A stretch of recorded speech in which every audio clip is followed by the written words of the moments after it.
Good morning, guys. This is Watchwoman 65, Lisa Boyce. I just got out of the shower. I wanted to, and I'm feeling better, thank you. But I'm still going to talk to this doctor to find out why they didn't call me back, and they're pushing people who have short of breath to call the doctor's office before they come into the ER. That was just crap. So, I'm going to read this to you. This is off of American Military News. And this is serious. This is why I said I got to do this. I have a treatment in my hair, so I didn't wash it out yet. So because this is so important, and I had to come on here and do this. This is saying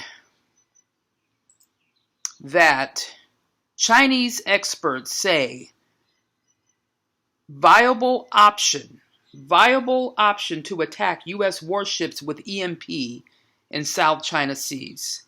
Now, I listen to American Military News, so I kind of take them seriously. It says the U.S. Navy guided missile destroyer USS William P. Lawrence transmits international waters of the South China Sea with the Indian Navy destroyer. That's how it starts off, with a picture of the ships in the water. It says here the Chinese state media outlet Global Times published an article on Tuesday in which Chinese military experts discussed the viability of using EMP attack to paralyze U.S. warships transiting the disputed South China Sea. Now, let me see something for a second.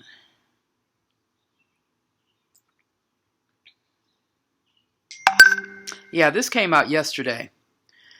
The Chinese outlet appeared to refer specifically to the USS Roosevelt aircraft carrier strike group's recent passage through the South China Sea.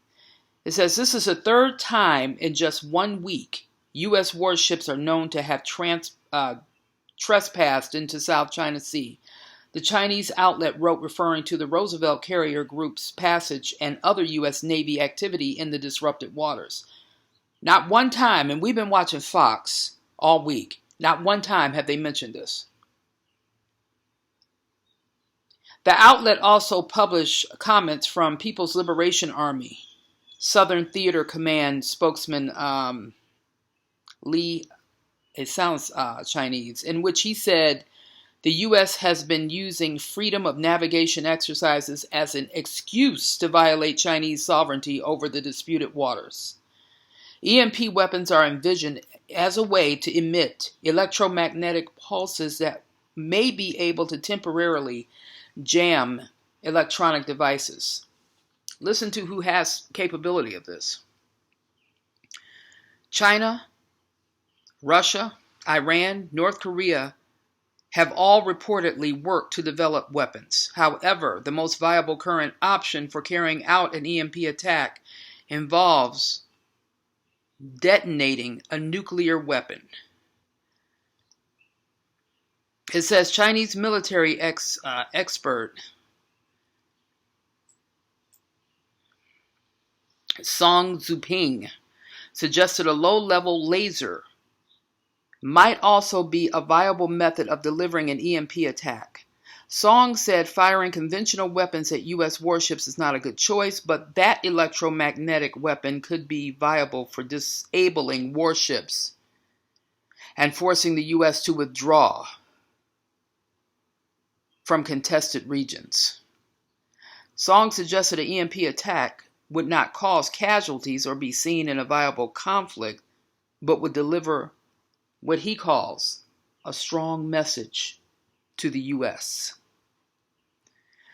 Song's rhetoric comes a month after the incident in the South China Sea in which a Chinese destroyer aimed at laser at a U.S. maritime patrol aircraft.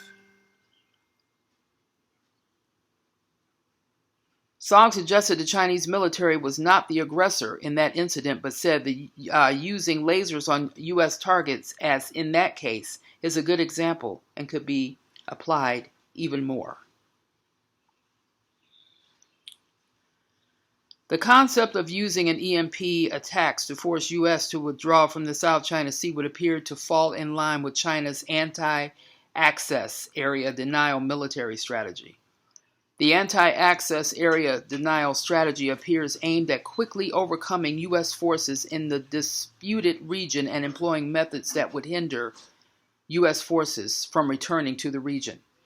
The Chinese government has been increasingly moving anti-aircraft and anti-ship missile systems as well as radar jamming equipment onto islands throughout the South China Sea to achieve this area denial strategy. The Chinese military has also used artificial islands to act as runways for bombers.